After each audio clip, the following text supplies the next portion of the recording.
Feedback కోసమైతే నాకు కూడా చాలా బాగా ఇస్తున్నారు.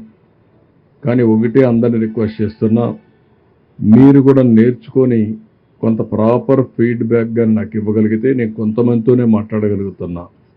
కానీ అందరూ ఫీడ్బ్యాక్ ఇస్తే ఆ ఫీడ్బ్యాక్ మేము అనలైజ్ చేసి ఏ విధంగా చేయగలుగుతామో అవన్నీ చేయడానికి ముందుకు పోవడానికి అవకాశం ఉంటుంది. ఇది కూడా చేయాల్సిన అవసరం ఉంది. గర్భిణీ స్త్రీలు కొంతమంది ఇబ్బంది ఉందని చెప్పి ఇన్ఫర్మేషన్ వస్తూ ఉంది. అందుకే వాళ్ళందరినీ కూడా ఏ విధంగా ఆదుకోవాలనో ఆ నెంబర్ కూడా తీసుకోమన్నాం. ఎక్కడెక్కడ ఉన్నారో లొకేషన్ కూడా ఐడెంటిఫై చేయమన్నాం. అవసరమైతే వాళ్ళు ప్రత్యేకంగా హాస్పిటల్లో చేర్చడం కానీ లేకుంటే ఏం చేయాలనో అన్ని విధాలు ఆదుకోవడం కోసం ముందుకు పోతున్నాం. ఈ సమయంలో ఎవరైతే ఈరోజు మనం చూస్తే బుడమేరు, ఈరోజు మార్నింగ్ కూడా కొద్దిగా పైన వర్షాలు పడ్డాయి. నేను అన్ని సోర్సెస్ ద్వారా వెరిఫై చేశాను. ఇప్పుడు మా వాళ్ళ పార్టీ వాళ్ళు కూడా చెప్పి చిన్న ఆధ్వర్యంలో ఎంపీ గారి ఆధ్వర్యంలో పైన ఎక్కడి నుంచైనా ఇన్ఫ్లో ఏం వస్తుందో కనుక్కోమన్నాను. డిపార్ట్మెంట్ సోర్సెస్ ద్వారా ఇన్ఫర్మేషన్ తెప్పించాం. వాసార్ ల్యాబ్లో కూడా వాళ్ళు ఒక అసెస్మెంట్ చేస్తారు. ఆ అసెస్మెంట్ చేసి పైన పడిన వర్షపాతం, క్యాచ్మెంట్ ఏరియాలో ఎంత వర్షం పడతా ఉంది, ఆ నీళ్ళు ఇక్కడికి వస్తే ఎంత ఇక్కడ అంటే ఫ్లడ్ ఏరియాలో ఎంత పెరుగుతుంది అనేది కూడా అసెస్ చేస్తున్నాం. అసెస్ చేసి ఒకవేళ అవసరమైతే ఎలాంటి అప్రమత్తం చేయాలనో అలాంటి అప్రమత్తం చేసే అవకాశం ఉంటుంది. 7 మిల్లీమీటర్స్ క్యాచ్మెంట్ ఏరియాలో వర్షం పడింది. దీనివల్ల ఒక 5,000 నుంచి 7,000, 8,000 క్యూసెక్స్ ఆఫ్ వాటర్ వచ్చే అవకాశం ఉంటుంది. అది కూడా 3-4 గంటలే వస్తుంది.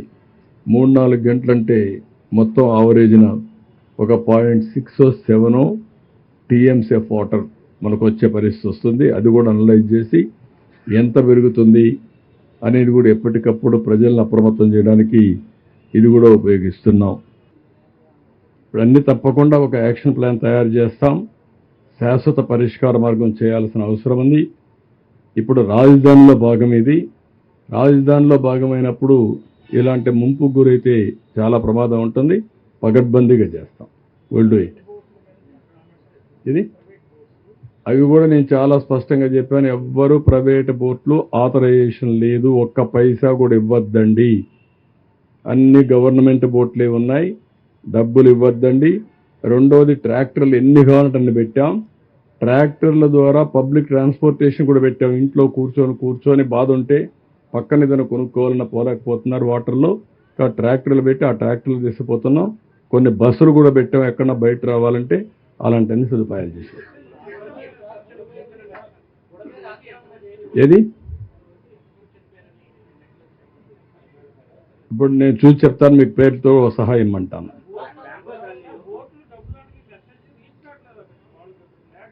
నేను చాలా స్పష్టంగా చెప్తున్నా, ఎవరైనా సరే బోట్లో డబ్బులు వసూలు చేస్తే మాత్రం, ఒకవేళ ప్రైవేట్ వాళ్ళు ఉంటే మీకు కూడా మేమే డబ్బులు ఇస్తాం. డబ్బులు వసూలు చేయొద్దండి. వసూలు చేస్తే మాత్రం నేను మీద కేసు పెట్టిస్తా, జైల్లో పెట్టిస్తా. నేను చాలా స్పష్టంగా చెప్తున్నా. నేను రేపటి నుంచి జరిగే పరిణామాలు కూడా ఈరోజు ఊహించుకొని కూరగాయలు రేట్లు పెంచేస్తారని, కూరగాయలన్నీ మేము కూడా తెప్పించి ఎక్కువ డంప్ చేసి ఫిక్స్డ్ ప్రైస్ పెడదాం అనుకుంటున్నా. 2 రేట్లు ఉంటాయి, మళ్ళీ కన్ఫ్యూజన్ లేకుండా. ఎన్ని వ్యాన్లు కావాలంటే అన్ని వ్యాన్లు పెట్టి ఆ కూరగాయలు అమ్ముతాం. అది ఎంత రీజనబుల్ ప్రైస్ మధ్యాహ్నం మీకు చెప్తాను. అదే రేటుకి అమ్మాలా. అది కూడా గవర్నమెంట్ అవుట్లెట్సే పెడతాం. అవుట్లెట్స్ పెట్టి ఎక్కడికక్కడ డిస్ట్రిబ్యూట్ చేస్తాం. బిగినింగ్లో చాలా సఫర్ అయ్యారు. సఫర్ అయిన వాళ్ళకి ఇంకా ఇబ్బందులు పెట్టడం కరెక్ట్ కాదు. ఎవ్వరు ₹1 వసూలు చేసినా మానవత్వం లేకుండా చేసి చాలా సీరియస్గా ఉంటుంది. మళ్ళీ డోంట్ మిస్టేక్ మీ, నేను అరెస్ట్ చేయించిన ఆశ్చర్యం లేదు. దొరికితే మాత్రం అరెస్ట్ అయ్యి. కూరగాయలు కూడా చాలా స్పష్టంగా చెప్తున్నా, అప్పీల్ చేస్తున్నా. నేను అందుకనే బయట ఉండి హార్టికల్చర్ డిపార్ట్మెంట్ చెప్పా, బయట కూరగాయలను తెమ్మని చెప్పాను, డంప్ చేస్తాను. ఇదే మరి నాకు విశాఖపట్నంలో 2వ రోజు 3వ రోజు కూరగాయల రేట్లు పెంచేశారు. మన బాధ మంది, వాళ్ళ అవకాశం వాళ్ళది. ఇది మంచిది కాదు. నిత్యావసర వస్తువుల సరుకులన్నీ కూడా ధరలు పెంచడానికి వీలు లేదు. నేను విజిలెన్స్ అప్పుడే యాక్టివేట్ చేశాను. వాళ్ళకు కూడా చెప్పాను, మీ డ్యూటీ ఇది, ఎక్కడికక్కడ యాక్టివ్గా ఉండండి. ఎవరైనా చేస్తే మాత్రం ఎసెన్షియల్ కమాడిటీస్ యాక్ట్ కింద చర్యలు తీసుకుంటాం. జాగ్రత్తగా ఉండమని హెచ్చరిస్తున్నాం. ఏదో కష్టకాలంలో ఉంటే మనం కూడా ఎక్స్‌ప్లాయిట్ చేయడం మంచిది కాదు. మీరు ఎక్కడున్నా చెప్పితే తీసుకురావడానికి సిద్ధంగా ఉన్నాం. మీ ఫోన్లో కూడా డెడ్ బాడీ ఎక్కడ కనపడినా ప్రజలకు కూడా విజ్ఞప్తిస్తున్నా, ఒక ఫోన్ చేయండి, పంపించండి. ఆటోమేటిక్గా మాకు జీపీఎస్ వచ్చేస్తుంది, నేరుగా వెహికల్ పంపిస్తాం. ఎక్కడికక్కడ మహాప్రస్థానం వెహికల్స్ ఉన్నాయి, యానిమల్ డెడ్ బాడీస్ని కూడా రిమూవ్ చేయడానికి వెహికల్స్ ఉన్నాయి. అవన్నీ కూడా రెడీగా పెట్టి కంట్రోల్ రూమ్ నుంచి మెసేజ్ ఇస్తాం, ఇమ్మీడియట్గా తీసుకొచ్చే బాధ్యత తీసుకుంటాం. అందరూ సహకరించాలి. ఒకప్పుడు మీరు గుర్తుపెట్టుకోవాలి, హరికేన్ తుఫాన్లో ఇదే మరిగా డెడ్ బాడీస్ కానీ అనిమల్ బాడీస్ ఉంటే వాళ్ళనే డిస్పోజ్ చేయమని ఫోటో తీసి పంపిస్తే డబ్బులు ఇచ్చాను నేను. అది 96, 97లో. ఇప్పుడు కూడా అందరినీ కోరుతున్నాను, కనీసం ఫోన్ మీరు పంపించకపోయినా చెప్పలేకపోయినా ఒక ఫోటో తీయండి, మా కంట్రోల్ రూమ్ పంపండి, ఇమీడియట్గా పంపిస్తాను.